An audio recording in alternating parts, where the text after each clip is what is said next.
Hello, I'm Sam Dyson of Luxury Locations, and today I'm at Villa Featherhead in Harbour View. It is approximately six o'clock in the evening, so the sun's just going down. This villa sits on a reasonable sized plot. There's a garden, which you can see around me. The satellite dish, I don't believe, does anything at all now. The pool at the moment, unfortunately, is slightly green, but apparently that is nothing to do with the pool itself. It's just a chemical imbalance which has happened in the last couple of days.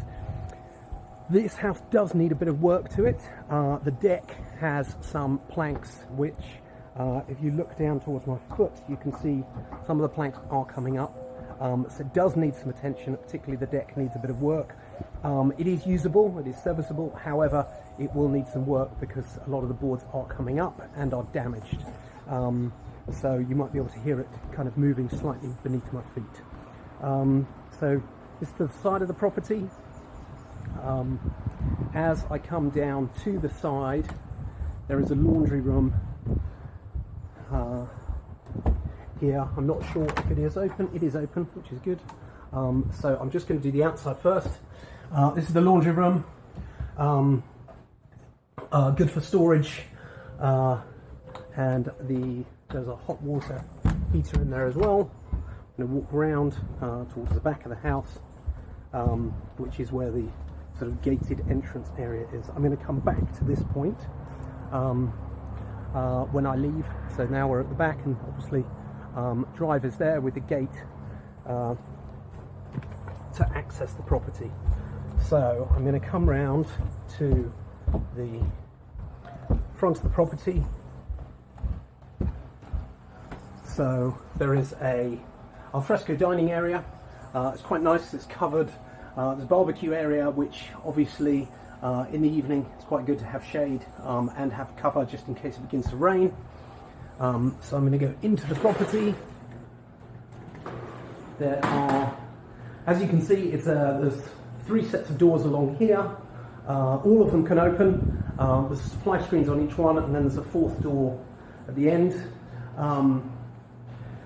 You can see it's a large open plan kitchen living area with sort of dining area. It's quite spacious. The ceilings are quite high, so you have a feeling of space, and it also keeps it quite cool.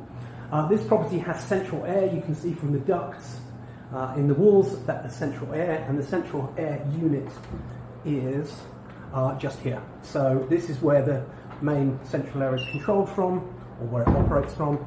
So I'm now going to go to the smallest of the bedrooms. This room's just been used for storage at the moment. This is a double bed. There is some space on either side of the bed.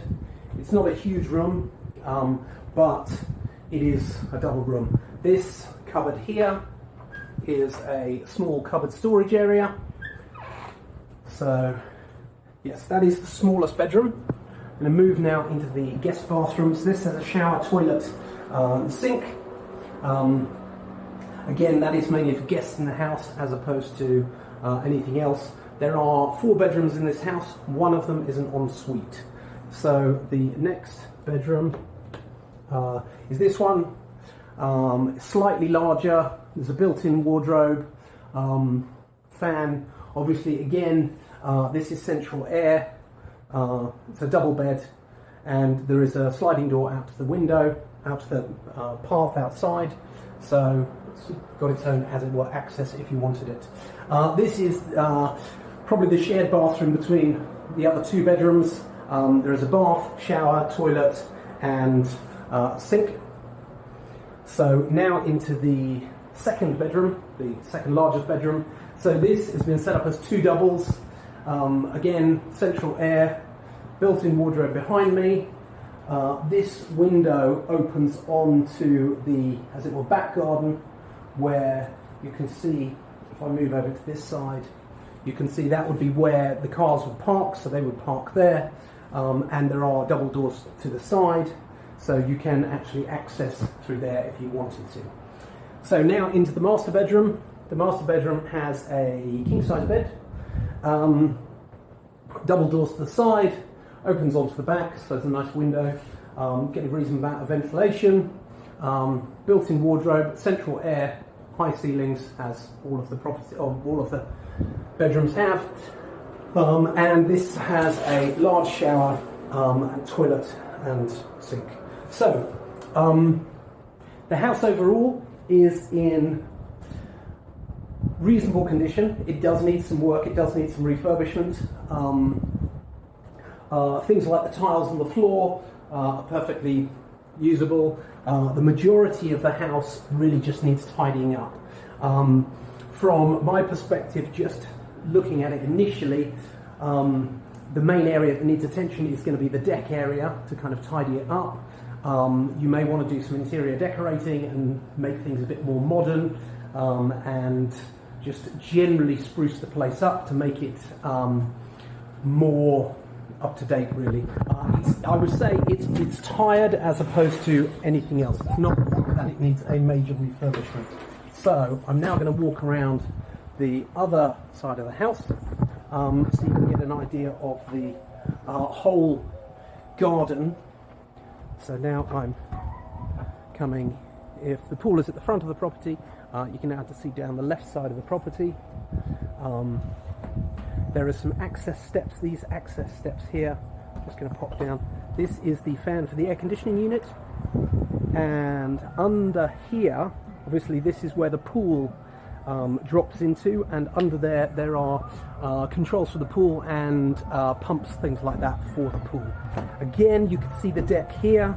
There's certain aspects, I'm going to use this as a pointing stick, so there's certain aspects of the deck which have come up and do need attention. There is work needed on the deck. Likewise, if you look at this post, it has rotted away inside.